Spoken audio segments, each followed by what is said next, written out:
Ici Nicolas Karabatic. Ici Thierry Omeya. Ici Daniel Narcisse. Alors ici Jérôme Fernandez. Bienvenue sur la radio Talk and Sport.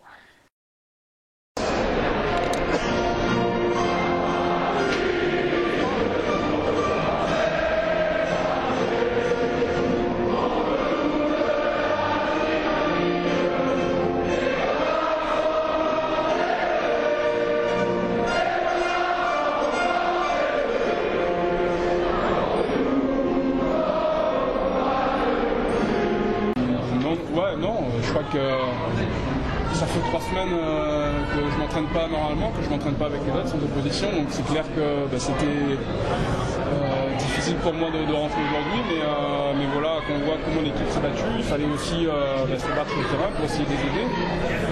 Je crois que l'état d'esprit est bon en tout cas, parce qu'on a vu une équipe de France, même si par moment elle a souffert, on s'est accroché jusqu'à la fin.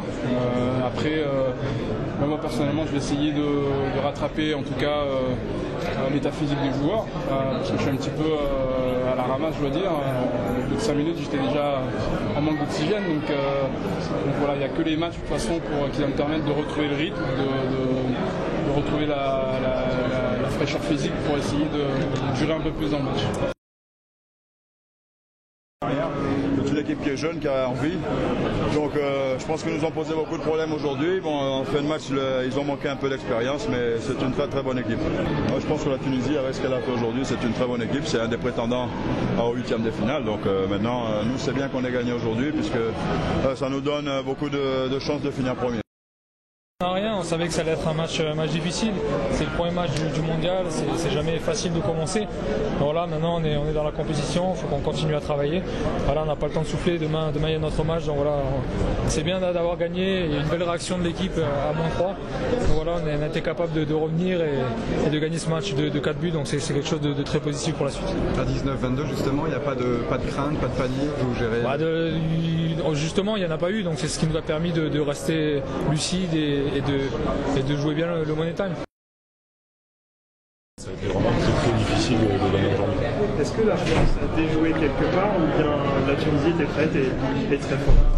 Je pense que la Tunisie était bien prête. Eux, contrairement à nous, je pense qu'ils sont pas loin de leur meilleur niveau. Et c'est vrai que nous, aujourd'hui, finalement, on a eu pas mal d'échecs au tir. Et ça ne nous a pas permis vraiment de nous installer dans le match. On a été mené à la mi-temps.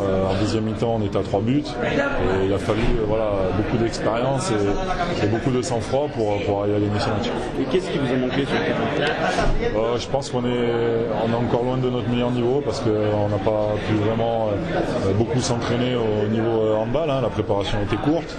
On a très bien travaillé physiquement et je pense que ça se voit parce qu'on était prêt à relever le défi physique aujourd'hui. Mais par contre dans le jeu, il nous manque encore une semaine de match pour vraiment rentrer dans la compétition et retrouver les automatismes qu'on avait réussi à acquérir cet été. Vous avez fait peur ce soir? Peur, c'est un grand mot. On savait qu'on pouvait perdre contre une belle équipe de Tunisie, mais en même temps, ça ne remettait pas grand-chose en question parce qu'il reste encore 4 matchs de poule. Et quoi qu'il arrive, on pense qu'on arrivera en 8e de finale et que le match de 8e de finale sera compliqué parce que la poule d'en face est relevée. Donc pour nous, ça ne change pas grand-chose de gagner ou de perdre aujourd'hui, si ce n'est que ça nous fait du bien au moral et qu'on peut monter en puissance et essayer de faire un meilleur match demain contre le Monténégro. C'est une bonne entrée en matière pour le mondial ou pas? C'est une bonne entrée en matière, oui, parce qu'il y a la victoire au bout. Mais après, on l'a vu, il y a encore quelques incertitudes, quelques problèmes sur le terrain au niveau du jeu collectif. Mais voilà, tout ça, ça va se régler au fur et à mesure que le temps va passer. On a vu Narcisse gagner la rentrée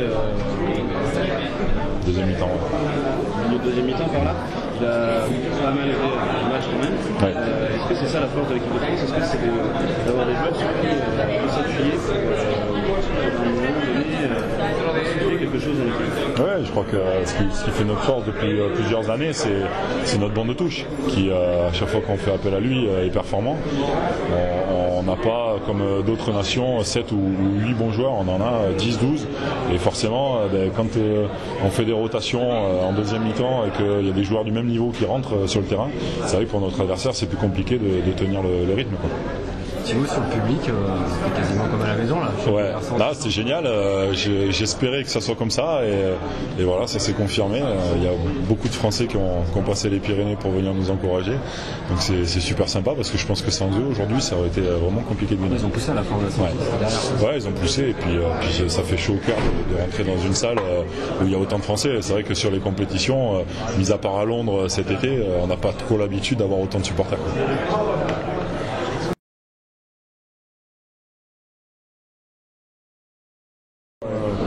Maintenant, ils vont devoir, c'est des matchs qu'à mon avis, ils vont devoir gagner parce que pour moi, ils sont effectivement au-dessus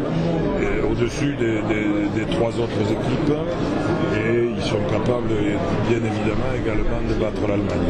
Cette première difficulté que vous avez eue ne vous empêche pas de rester le principal favori de la compétition? Non, le principal favori, c'est celui qui joue à domicile.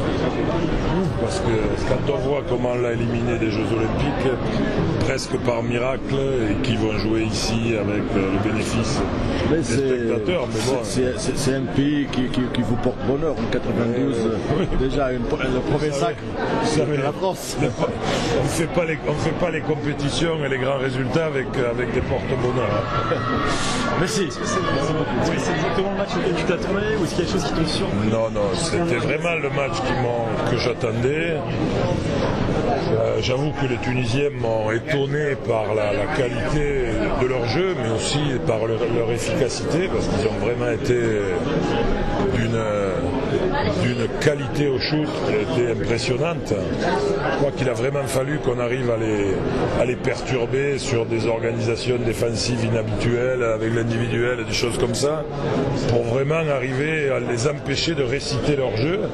Ils ont un jeu qui est très élaboré, ils ont des joueurs qui peuvent se remplacer avec autant de bonheur. Donc j'avoue que je ne pensais pas qu'ils soient capables de jouer 50 minutes à ce niveau-là. Mais j'avais bien imaginé que ça soit de ce type-là, mais bon, je pensais qu'on ferait la différence peut-être un peu plus tôt, mais je crois que... À un moment où tu as eu peur que ça passe pas? Non, parce que je pense qu'on a senti quand même sur la deuxième mi-temps qu'on les mettait progressivement de plus en plus en difficulté. Défensivement, on arrivait à les empêcher de poser leur jeu. On commençait à sentir qu'ils précipitaient un peu leur attaque. Alors ils ont eu quand même de la réussite. Et bon, progressivement, on sentait qu'on prenait l'emprise sur le match.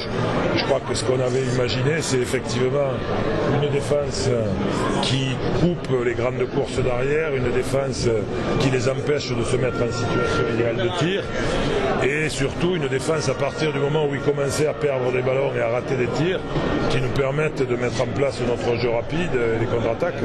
C'est exactement là-dessus que la fin de match se joue, sur notre capacité à les étouffer et à les perturber, puis ensuite à terminer le match sur les contres. Mais bon, c'est un bon match, un vrai bon match. Ça sera plus simple demain ou... C'est jamais simple. Ça sera plus simple. Je pense que le Monténégro, lui aussi, va être déçu de son résultat de ce soir, bien évidemment. C'est une équipe qui a des qualités, mais qui est peut-être moins vivace, moins explosive que ne l'est cette équipe de Tunisie. Peut-être une équipe avec un jeu européen plus traditionnel, je dirais. Donc peut-être, je l'espère, qui nous permettra de nous régler de manière un peu plus habituelle. Vous les connaissez bien? Parce que moi je les connais pas du tout. Je sais pas comment je vais faire demain. Non, mais on les connaît pas très bien. Bon, il y a des joueurs qui sont quand même qui évoluent dans des championnats étrangers. Donc s'il y a des joueurs qui sont quand même connus et reconnus, notamment sur la Ligue des Champions. C'est une équipe assez traditionnelle des équipes des Balkans, donc avec des arrière-tireurs, avec un pivot de petit gabarit mais très difficile à jouer, et des ailiers qui jouent essentiellement sur le jeu rapide, donc très rapide en contre-attaque. Bon, après, encore une fois, on ne les connaît pas très bien. On a des images des matchs de préparation qu'ils ont fait. C'est quand même une équipe qui était allée gagner au mois de novembre une qualification pour l'Euro, qui était allée gagner en Allemagne. Donc on a le match aussi que j'ai regardé. Ce jour-là, ils avaient vraiment fait un gros match. Donc c'est de toute manière pas des équipes faciles à jouer.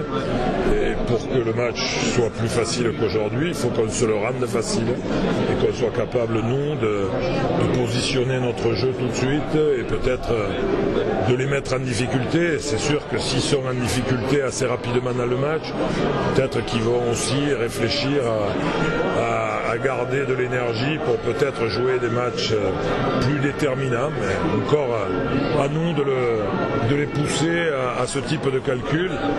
Et ça ne résistera pas à un mauvais début de match. Donc il faut vraiment qu'on soit très concentré en début de match. Merci.